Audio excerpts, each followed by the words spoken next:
ಅವರು ಆಹಾರದ ರೀತಿಯಲ್ಲಿ ಅದನ್ನ ಬಳಸಿದಾಗ ಹ್ಮ್ ಹ್ಮ್ ಅಲ್ಲಿ ಏನಾಗುತ್ತೆ, ಸಡನ್ ಆಗಿ ಬಿಡೋದಿಲ್ಲ, ಆದ್ರೆ ಆ ಮನಸ್ಸು ಅಲ್ಲಿಗೆ ಎಳೆಯೋದಿಲ್ಲ, ಕಡಿಮೆ ಮಾಡ್ತಾ ಹೋಗ್ತಾರೆ, ಆಟೋಮೆಟಿಕಲಿ ಕಮ್ಮಿ ಮಾಡ್ತಾರೆ. ಓಕೆ ಸೊ ಕಮ್ಮಿ ಮಾಡ್ತಾ ಹೋದ್ರೆ ಅವರೇ ಒಂದಿನ ಮನಸ್ಸು ಮಾಡ್ತಾರೆ. ಆಗ ಇಲ್ಲಿಗೆ ಬಂದಾಗ ಅವರಿಗೆ ಮುದ್ರಾ, ಮಂತ್ರ, ಹೋಮ ಈ ತರ ಟ್ರೀಟ್ಮೆಂಟ್ ಅನ್ನ ಕೊಡ್ತೀವಿ.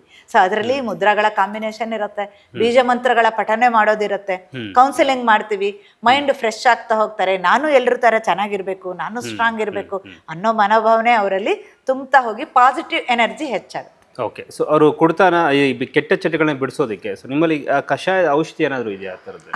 ಔಷಧಿ ಅಂದ್ರೆ ಅದೇ ಈಗ ಹೇಳಿದ್ನಲ್ಲ, ಹಣ್ಣು, ಸೊಪ್ಪು, ಬೇರು, ಕಾಂಡ ಇಷ್ಟು ಯೂಸ್ ಮಾಡಿ ಕೆಲವೊಂದು ಗಿಡಮೂಲಿಕೆಗಳು ಆ ಕುಡಿತ ಚಟನ ಕಡಿಮೆ ಮಾಡ್ಲಿಕ್ಕೆ ಸಪೋರ್ಟ್ ಮಾಡುತ್ತೆ.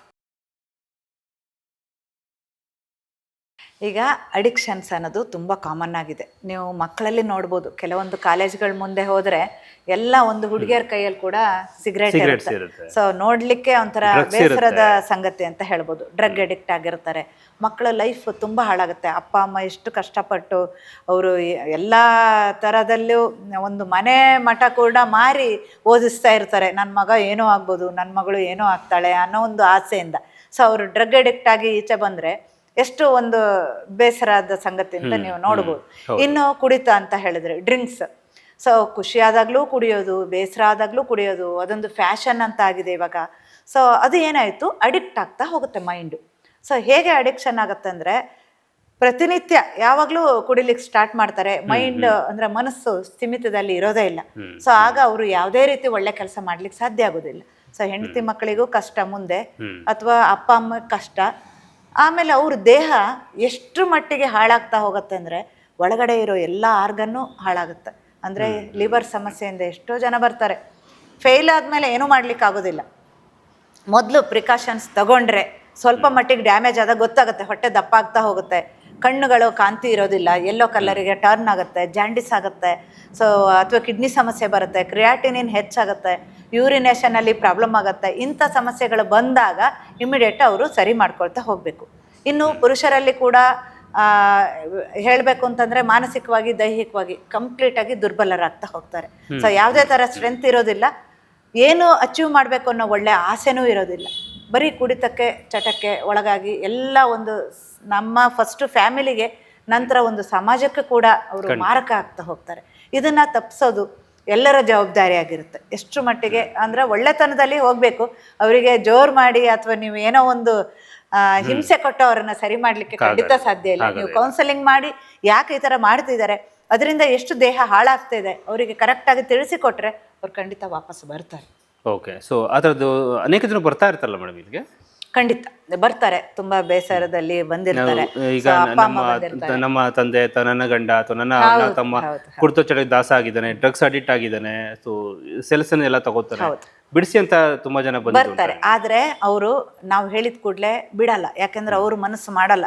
ಅವರಿಗೆ ಗೊತ್ತಾಗದೆ ಇರೋ ಹಾಗೆ ನೀವು ಆಹಾರದಲ್ಲಿ ಅಂದರೆ ಅನ್ನದಲ್ಲಿ, ಕಾಫಿ ಟೀನೋ ಅಥವಾ ನೀರಲ್ಲಿ ಈ ಥರದ್ದು ಗೊತ್ತಾಗೋದಿಲ್ಲ.